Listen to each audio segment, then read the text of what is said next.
Brazil, now the second hardest hit country in coronavirus cases after the U.S., has more than 23,000 deaths. But some experts suspect the real number is even higher. Today in Brazil, we have around 300,000 cases.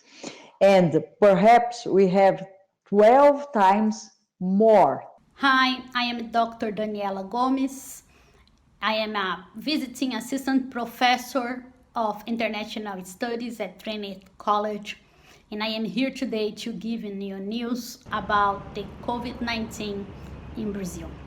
Brazil is nowadays the epicenter of the COVID-19 and the coronavirus spread. We have more than 390,000 cases, confirmed cases of COVID-19. These numbers are not 100% real because they are only testing severe cases. So we probably have much more people who are contaminated by the coronavirus and went back home without any treatment. We have more, of course, than 125,000 people who recovered from COVID-19, and we have to share those news because they are special. However, we have more than 25,000 deaths because of COVID-19. In addition to the pandemic, Brazil faces another serious issue, which is hunger. More than 10,000 Brazilians live under the line of poverty. That said, with the situation of the quarantine and the close of a lot of business, a lot of Brazilians are unemployed. Also, many Brazilians have been working informally since our economy is not recovering from these past years of political instability and economic instability.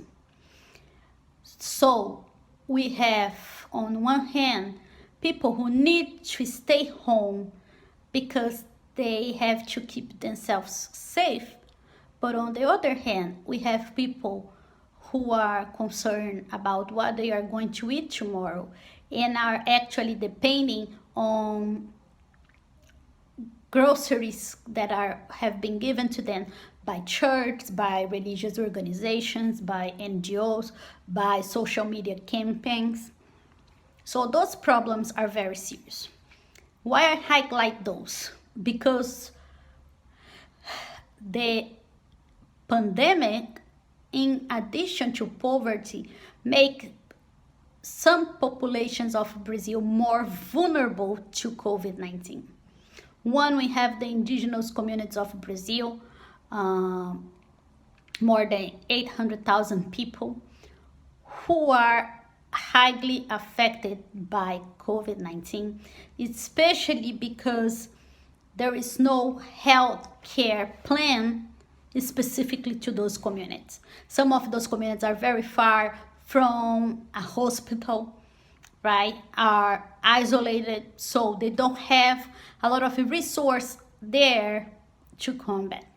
Same thing with Quilombo communities, where people are getting sick and they don't have the necessary treatment to avoid. The same we can say about the favela communities in Brazil, which are pretty much urban, but we are still talking about multi-generational families living in the same house, sometimes without a sewage system or water that would help to practice the precautions that we have to take care of now during the pandemic. We also have the peripheries of Brazil, so the expanded centers of Brazil, the metropolitan areas, where people are pretty much not following the quarantine guidelines.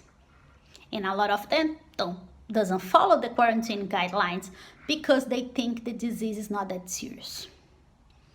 Why are, with so many deaths, are people in Brazil still thinking the disease is not serious? Because of fake news and the positionality of the Brazilian president, who says who says that the coronavirus and the COVID-19 is just a flu or a cold, and refuse to create a lockdown or at least a quarantine that is going to be effective. He is still talking to people, going to his supporters, asking people to go back to work, even talking about reopen the places, the public spaces, even in the middle of the crisis. Right now, Brazil is facing the worst time for the pandemic. The fact that this man that is supported by so many Brazilians is denying the fact that the virus is very lethal, make more and more people wish to go outside and party and socialize. So those are a few of the numbers of COVID-19 in Brazil. As you know now, the US government decided to ban Brazilians from Brazil to the US. And we are going to keep you guys posted.